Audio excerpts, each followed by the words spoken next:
Здравствуйте! Рада всем, кто зашел на мой рукодельный канал. С вами Любовь. Сегодня видеомотивация на расхламление. Все, кто хоть немного шьет, думаю, меня понимают. Со временем накапливается достаточно много разных обрезков от ткани. Выбросить рука не поднимается. Вот и собираю. На моем канале уже есть видео, как я перерабатываю трикотажные отрезки. Кто не видел, ссылку оставлю. Заходите, смотрите. Сегодня займусь обрезками хлопчатобумажной ткани. Для начала я их рассортировала по цветам и проутюжила с паром. Обрезки были самой разной формы и длины. Я немного обрезала острые углы, скругления и придала им прямоугольную форму. Решила добавить однотонной ткани. Хлопчатобумажная не нашла нужного цвета, поэтому проклеила флизелином ту, что была под рукой. Она стала стабильная, и ее можно использовать в лоскутном шитье. Для ориентира взяла лоскуток самого маленького размера. Он 7 см в длину. Вот от него я и решила отталкиваться. Нарезаю полоски длиной 7,2 см. На всякий случай оставлю небольшой запас, потом все равно буду выравнивать. Ширина для меня не имеет значения, подойдет любая. Чтобы было быстрее, длинные полоски складываю пополам и отрезаю сразу 2 заготовки. Если нет такого ножа и коврика, можно нарезать заготовки ножницами, предварительно сделав разметку. Еще можно вырезать из плотного картона шаблон и с его помощью нарезать заготовки нужной длины. Для удобства все заготовки разложила по цветам. Так быстрее можно найти нужную заготовку. Собирать буду одновременно 2 полоски. Так экономится время и нитки. Все полоски складываю под прямым углом, выравниваю по верхнему срезу. Припуск на шов делаю 0,5 см. Строчку использую очень мелкую, 1,5 мм. Шить, конечно, буду дольше, но зато не нужно делать закрепки по краям. Такая мелкая строчка не распускается. Цвета подбираю произвольно, как мне нравится.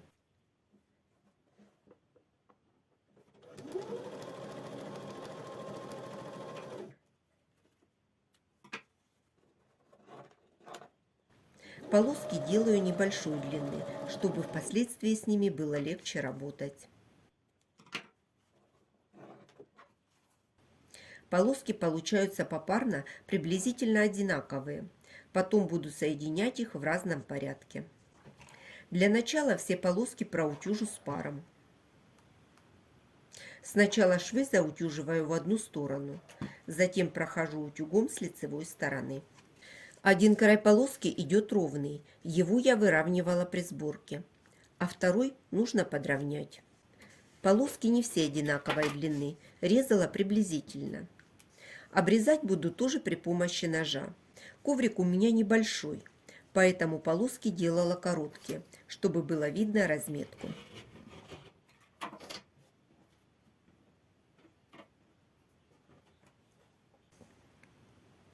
Если с размером промахнулась, полоску подворачиваю и обрезаю.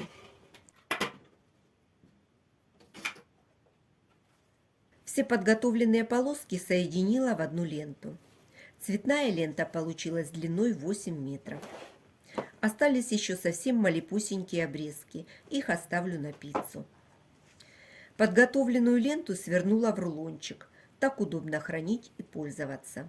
Ткань уже не помнется. Отмотал нужную длину и отрезал.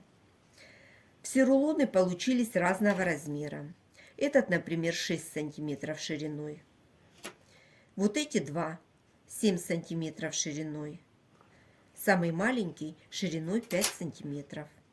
Сюда пошли самые короткие и узкие полоски. Цветной рулон получился 8 метров. Вот эти два 10 метров. И маленький около 2 метров. Широкие рулоны не обязательно использовать по всей ширине. При необходимости их можно легко разрезать пополам и использовать как узкие полоски для новых проектов. Хранить такие рулончики удобно, они занимают совсем мало места. Подобные рулоны для квилтинга продаются уже готовые, но у нас в продаже я их не встречала. Зарубежные мастерицы часто используют для проектов уже готовые рулоны. В них ткань высокого качества, тщательно подобрана по цветам и строго выдержан размер каждого отрезочка. Такие рулончики стоят дорого. Я решила из обрезков собрать что-то подобное. И еще сегодня покажу пример использования такой ленты. Я в нее специально вставила желтые полоски, чтобы скомбинировать с этой тканью. Блоки будут очень простые. Для их создания мне понадобится квадрат из основной ткани, полоски из нее же и лоскутный рулон. Ленту из рулона буду делить пополам.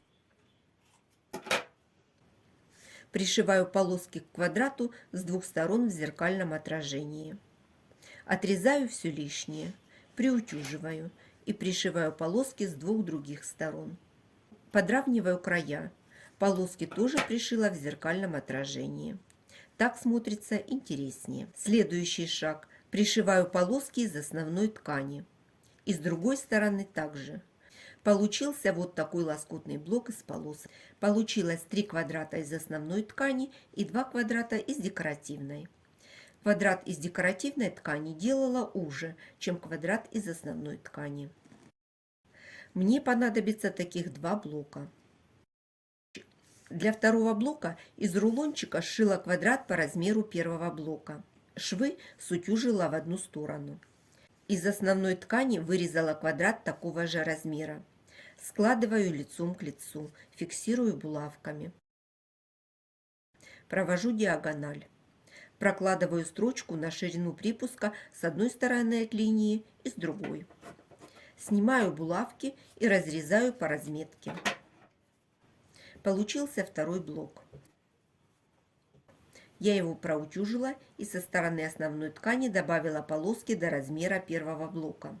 Чтобы этого не делать, нужно было квадрат подготовить на 2 см больше, чем первый блок. Я упустила этот момент. Буду собирать блоки вместе. Выбрала такой вариант. Для начала соединяю попарно.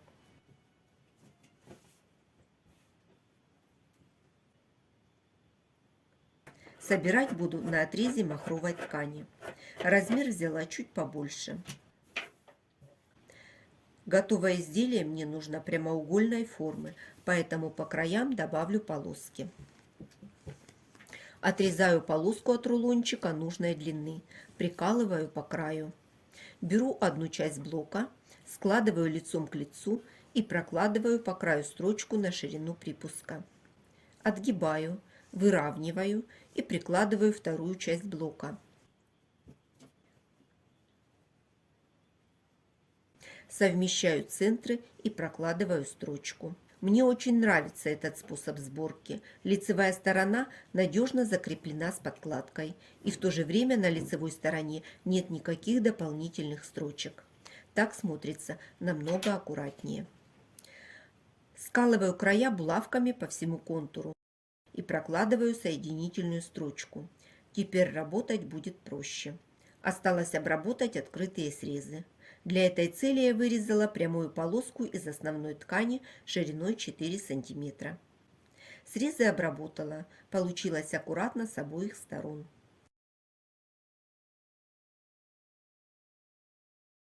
С изнаночной стороны тоже все прилично. Ровно, аккуратно.